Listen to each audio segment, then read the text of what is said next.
శాపము నుండి, చీకటి నుండి, దరిద్రత నుండి, లోకము నుండి కదా మనకు తెలుసు, బందికాణాల్లో నుండి విడిపించడం కోసం నా ప్రభువు యేసుక్రీస్తు లోకానికి వచ్చాడు. అక్కడ రాయబడింది, ధర్మశాస్త్రములకు లోబడిన వారిని విమోచించుటకు. ధర్మశాస్త్రం ఏం చెప్పింది మనకు తెలుసు. ఆదికాండం, నిర్గమకాండం, లేవికాండం, సంఖ్యాకాండం, ద్వితీయోపదేశకాండం, 5 కాండాలు ధర్మశాస్త్రం మనుగడలో ఉంది.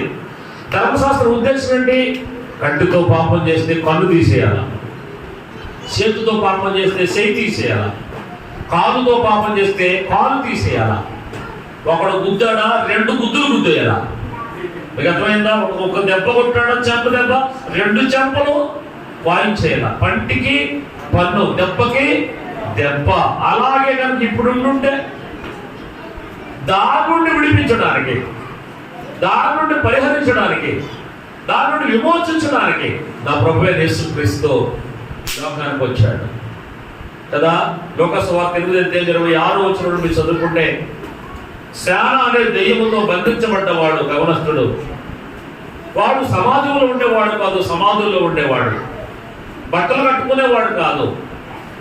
కన్న పాపానికి తల్లిదండ్రులు వాడు వెతికి తీసుకొచ్చి స్నానం చేయించి బట్టలు కట్టి భోజనం పెట్టి సంఖ్యలతో బంధిస్తే తెంచుకుని మరీ వెళ్ళిపోయేవాడు.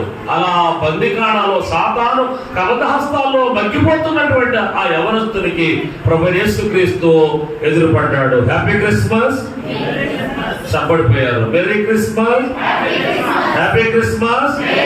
క్రీస్తు నేడు పుట్టెను, క్రీస్తు నేడు పుట్టెను. ఆ యవనస్తుడు బట్టలు కట్టుకోకుండా సమాధుల్లోనే ఉండేవాడు, సమాధుల్లో ఉండేవాడు కాదు. ఆ యవనస్తుడు యేసు ప్రభు తారసపడ్డాడు. ఆ యవనస్తుడు దెయ్యం పట్టిన వాడు అంటున్నాడు, సర్వోన్నతుడైన దేవుని కుమారుడా, నాతో నీకేం పని? ఇక్కడ కూడా గెరాసీన్ అనే ప్రాంతం కూడా కడుక్కుంటూ వచ్చేసావా? ఇక్కడ నేను ఉన్నానని సరే నీకు తెలిసిపోయిందా?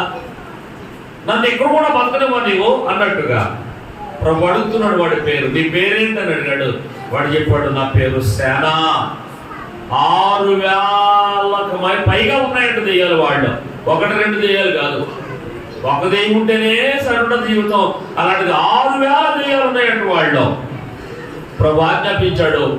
వాడు ఉన్న దెయ్యం మనకు తెలుసు, దెయ్యాలు అక్కడ ఉన్న 2,000 పందుల్లో తూరాయి. అవి బొడిబొడిగా పరిగెత్తి ప్రపాతంలో పడి మెడ విరిగి పందులు చనిపోయాయి. నేనంటాను, అప్పుడు ఆ పిల్లోడు విడిపించబడ్డాడు, విమోచించబడ్డాడు. ఎక్కడి నుంచి విడిపించబడ్డాడు?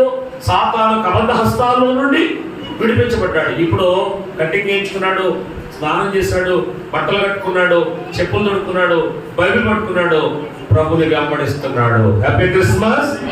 అంటే పిల్లడికి ఏం దొరికింది? విమోచన దొరికిందని చెప్పాలి. రక్షణ తేడా దొరికిందని రక్షణ, విమోచన, విడిపించబడ్డాడు. అప్పుడు ఎక్కడున్నాడు?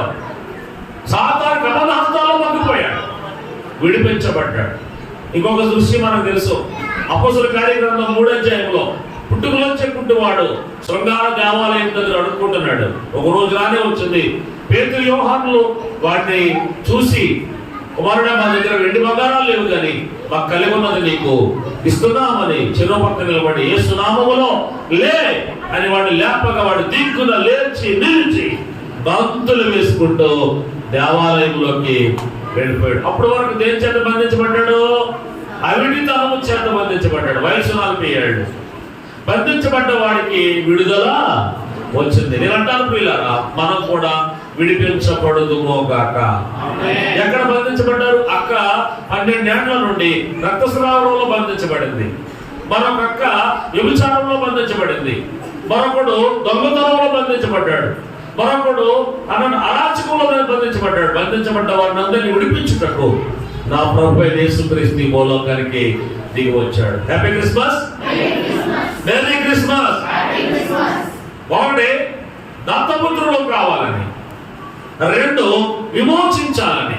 యేసుప్రభు లోకానికి ఎందుకు వచ్చాడు రా అని అడిగితే, కాలం పరిపూర్ణమైనప్పుడు ఆయన స్త్రీ ఎందుకు పుట్టాల్సి వచ్చింది అంటే, దేవుడుగా వస్తే మనకు అర్థం కాదని భయపడిపోతామని దేవుడు మానవుడు ఎందుకంటే ఫిలిప్పీయుల 2వ అధ్యాయం ప్రకారం మనకు తెలుసు కదా, మనిషి పోలికలు పుట్టి దాసుని స్వరూపం ధరించుకుని రిక్తులుగా మరణం పొందినంతగా, శిలువ మరణం పొందినంతగా విధేయత చూపిన వాడే తనుడు తాను తగ్గించుకునేను అనే సంగతి మన ఫిలిప్పీయుల 2వ అధ్యాయంలో చూస్తాం.